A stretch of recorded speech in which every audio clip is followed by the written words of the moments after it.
Yo, what's going on, guys? It's your boy John. Welcome back to another video. And in today's video, we are doing the top 10 point guards of this current time and what we're going through right now. Remember, new videos every Monday and Friday, so be back here Monday, please. And let's just get right into the video, actually. So I know this is a very elite list, but I will put Kobe White as the number 10 spot because I do think he has the most potential of any young player.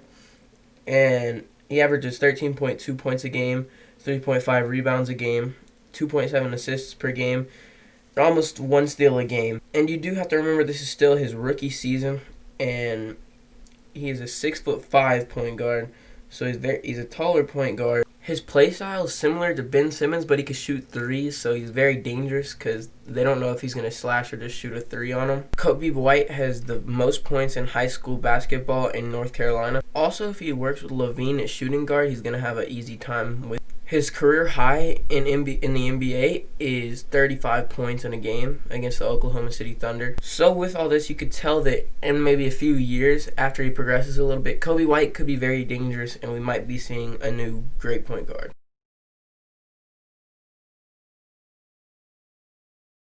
So everybody, coming in at our number 9 spot, we have Russell Westbrook. He is having a better season than he has had the last few seasons. This season he averages 27.5 points a game, 8 rebounds per game, and 7 assists per game. So with this, you could see that he's pretty much a talent still. He gets hated on a lot, I feel like, because his temper and everything, but I do think that Russell is underrated.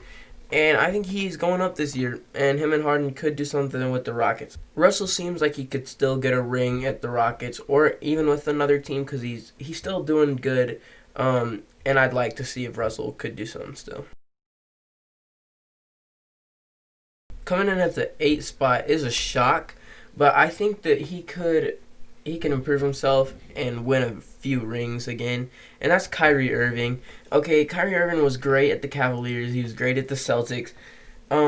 This year he's averaging 27 points per game, so he's up actually this year. He's actually up, but I do want to see what he can do, and I want to see if he can win some more rings because, I mean, now he only has the one with the LeBron, but I want to see if he can get one with Durant at the Nets. So hopefully that could happen. Who knows?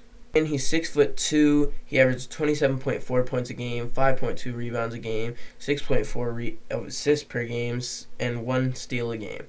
Stats are actually up, which means he's doing better this year than he has been in the past. But still, I do want to see what he can do with it, and if he can actually turn it into a ring or going at least deep in the playoffs or something. But again, that's more to do with the whole team. I think Kyrie of himself deserves to be about 3.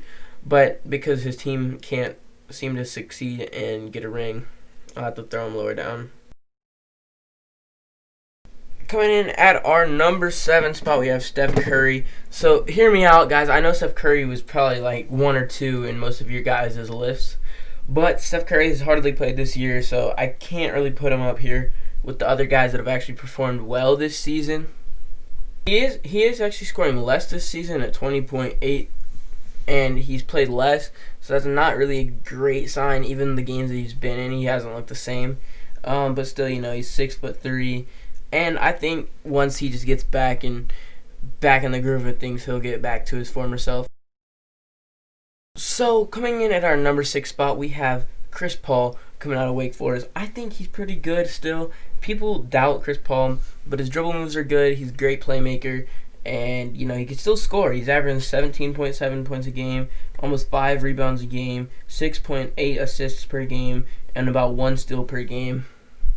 The only drawback to Chris Paul is that he's only 6'1".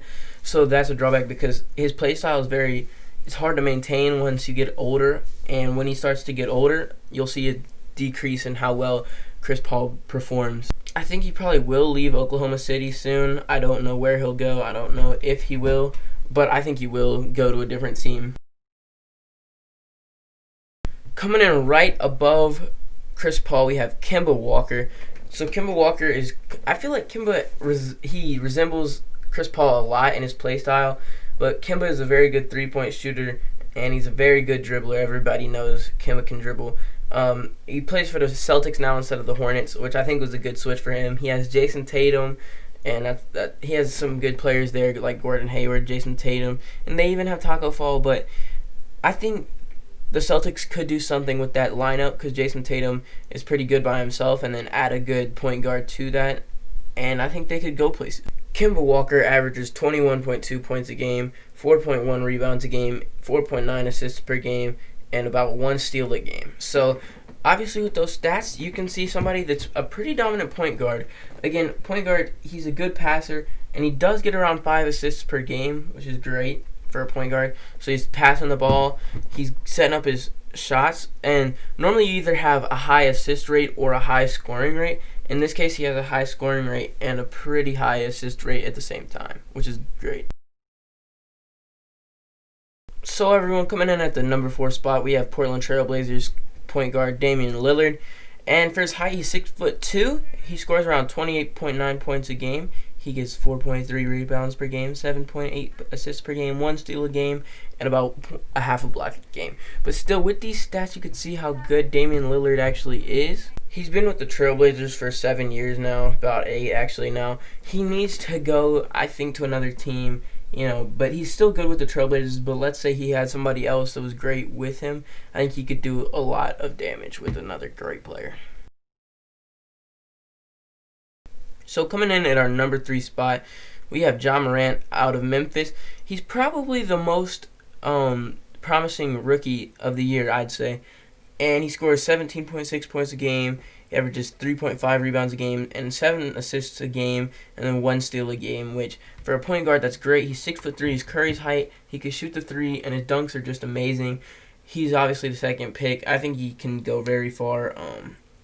I think Ja Morant has a very promising future in the NBA. Hopefully, we can see what he can do with it. I think he'll get a few rings by the time his career is over. But, yeah, that's just me. I think Ja Morant definitely deserves to be up here on this list. I mean, he is beating out people like Damian Lillard and all these top-of-the-line people that have been in for much longer than him. And I do think Ja Morant can act on it later. And I think give him a few years and he'll be even higher. He probably could hit that 1 spot. Coming in at the number 2 spot, we have the 76ers point guard, Ben Simmons. Okay, I know technically I'm considering him a point guard for this. I know he can also be considered as a small forward, but still, he does play the point guard position in 2K, so we are going to play him as a point guard.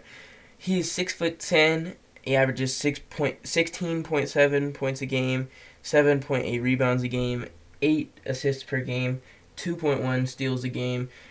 Basically, he's a dominant point guard, and he can do people in the paint. He's very good down there in the paint, and he's actually going to start to hit threes, hopefully. I've seen him hit a few threes now, so maybe he'll get on track. If he starts hitting threes, he'll be definitely number 1 because he's definitely the best point guard there is down in the paint. So that's definitely why he gets this number 2 spot. So guys, a few honorable mentions before we get into the number 1 spot is Luka Doncic for the Mavericks, and then the other honorable mention is De'Aaron Fox for the Kings. Those two, I feel like they should have been on this list, but I just did not know where to put them, so I left them off of this list. But they are honorable mentions. Luka Doncic, I think, would be up here really high too. And for our number 1 spot, I want to know if you guys guessed it in the comments or not, but number 1, it's got to be Trey Young out of Atlanta. Okay, guys, hear me out. I think Trey Young is the best point guard that is young, and I think he offers the most, really. Trey is 6'1". He averages 29.6 points a game. He gets 4.3 rebounds a game, 9.3 assists, and 1 steal a game. So he's very dominant, and at 6'1", he's a great slasher, and he can also shoot the ball very well. And that's why I do think he can be very good if you just give him a few more years. Plus, I don't know if the Hawks are the best team for him. I mean, you really don't have anybody else other than Trey Young. You have DeAndre Hunter and Cam Reddish. That's about it on the newer people that can do stuff for him. But I think he's going to do very well if he switches teams or gets some more experienced teammates. So everyone, you've made it to the end of this video. Leave a like and subscribe and share with your friends if you enjoyed. Remember, we're on that road to 300 subscribers. We're not too close, but we just started. We just hit 200, so that was a very nice accomplishment to see. And so hopefully we can hit 300 someday. And I'll keep you guys updated. Remember, new videos every single Monday and Friday. And follow me on Instagram. And follow Twisted Clan on Instagram, plus their YouTube channel.